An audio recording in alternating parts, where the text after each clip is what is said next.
rational functions, you always look for the denominator. Okay, so the denominator says like 2 over x squared minus 4, and the denominator is x squared minus 4. So in this denominator, see what you need to cover in that. So look at the denominator, which is x squared minus 4, and then it cannot be 0. Okay, so it can't be 0 because it's dividing. Right. I can turn it into...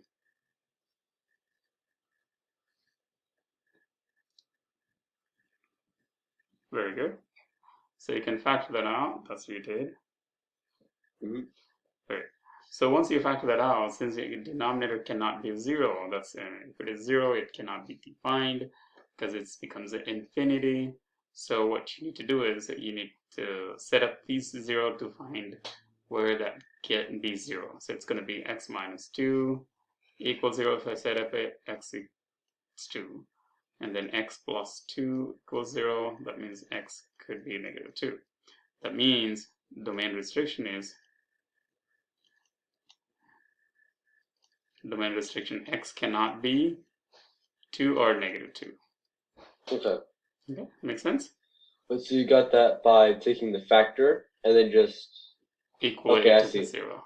Make sense?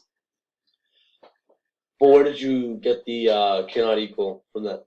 Because those are the values. I mean this is the x. And they can't be 0. So right. So the x equals to 2 or x equals to negative 2, that makes the denominator 0. And then we're looking, we cannot get a 0. So that means x cannot be those numbers. Make sense?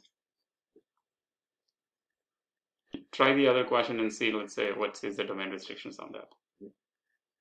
Okay, so before rinse, just pretty quickly look at it. Before you go on to the next question, pretty quickly, I see this. I like that you did the factoring up here. Very good. And then you set up equals 0, you got x is 6 and then negative 1.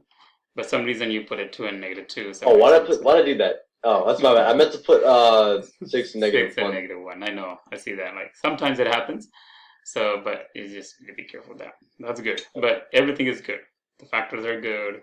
You set up equals 6 and negative 1, so that's good. So those are the domain restrictions on it.